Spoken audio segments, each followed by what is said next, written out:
Let's try this again. Art Perez from the Guam Power Authority. We'll get you on the, seems so old-fashioned, the regular telephone. Hi, Art. Hey, half a day, Chris. Buenos, Bree. Buenos. Right, so we got you on here, 2 positive cases at the Guam Power Authority. Can you just walk us back to the beginning? How were they discovered, and then what has the response from GPA been in the wake of that? Sure, I'll go a little bit farther than that, Chris. You know, since the 14th of May, when GPA and Waterworks opened our doors to receive customers, prior to that, there are many steps taken within the utilities, both utilities, to ensure the safety of not only our employees but also the public that we serve as well. In addition to the guidelines and protocols put in place by public health, you know, hand washing, social distancing, and so forth, we've instituted other measures within the place. You know, our conference rooms we don't gather for meetings. We use Zoom. We have hand sanitizers throughout the facilities. We have temperature monitoring and restricted access, so employees come in and we can do temperature checks as employees come in.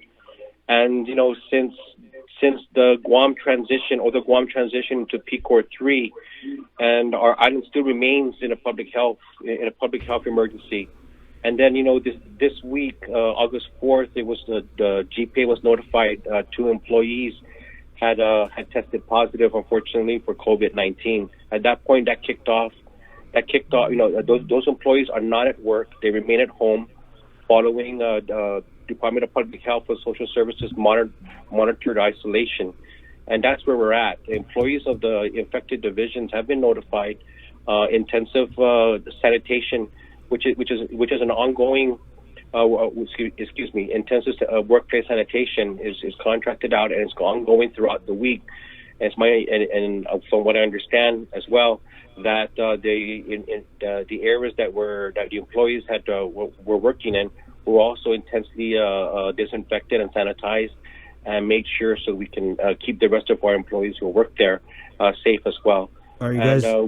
We just have to remain vigilant, Chris, going out through this and still practice all the things that we've been told all these months and still continue on and drive through.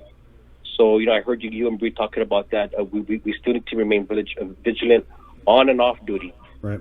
So that we contain this. Are you guys planning any additional screening or testing of employees? Well, that testing, that there are already ongoing procedure of public health in the villages and your local clinics you can go. Employees who feel that if they exhibit any symptoms, they're encouraged to go get tested, and let their supervisors know what those results are, so we can track and we can work with public health and containing this. So those are some of the offline measures just to make sure. So we've communicated through every level within the authority that, you know, in addition to personal responsibility, we also need to make sure that we protect our families and the people that we serve. So if you visit the business office here at GPA and Waterworks, you see a lot of those screening plexiglass setups, cashier glass panes put up, contactless payment points. We've even put out in our newsletters and advertised publicly that you don't have to communicate or visit GPA or Waterworks offices. You can communicate via Facebook, Quick Pay, GPA online payments, and so forth, and Waterworks as well. Both utilities view what we're going through very seriously, and this is something that we still need to continue until the all clear is given, until a vaccine is available, and just to keep ourselves and the customers we serve safe. Art, I'm not sure if you mentioned that in your opening statements, but prior to these 2 positive cases of GPA employees, had any other GPA employees in the past tested positive for COVID? I don't recall, Bree, you know, because even during that time, I was out on an extended sick leave, so I wasn't aware of any employees who tested positive during that time. And when I came back to work, I knew, you know, I was introduced to a lot of the measures that were taking place, and you know, I myself had to get used to that, you know, here at the work, because it's totally different from just walking in and going to the office. But no, I after my extended leave from I returned to work, I was not aware of that until these 2 latest cases. Wait, so you are aware that previously there were? No, No, Okay, I'm saying I wasn't aware. I wasn't aware of any other cases prior to the two that were announced.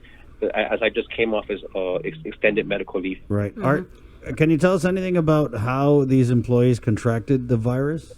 Do you know? No, I don't. But there's already procedures in place with public health, Chris. The contact tracing, and I'm sure that will root out where the exposure may have happened and who may have been exposed. And they have a very good procedure in place to do that, and track down and notify the individuals. And get them tested and hopefully come back with a negative result. Mm-hmm. You know, we're seeing at DOC that public health is they're working with public health to have all their employees and all the inmates get tested for COVID at DOC. Do you see? Are there any discussions with public health to have that occur at GPA? Considering you guys are in constant communication with the public, you have linemen that are out in the community. No, Bree, I'm not aware of any of those plans right now because DOC is a very different work environment. Mm-hmm. You have a population that literally can't go anywhere. They're all isolated. While our operations continue, our main priority is as you stated, and I keep reiterating, the safety of our workforce. And although we live in a very fluid environment, going out to the field and working in the offices and communicating, we still have to do that. And again, employees are encouraged if they exhibit any symptoms that have been put up by public health to go and get themselves checked. And we each have the personal responsibility to do that. Mm-hmm. We do have, we're hearing that some employees have asked about recommended filters used for COVID for the AC system there, but no one there wants to seem to answer the question whether it has been changed or what the schedule is.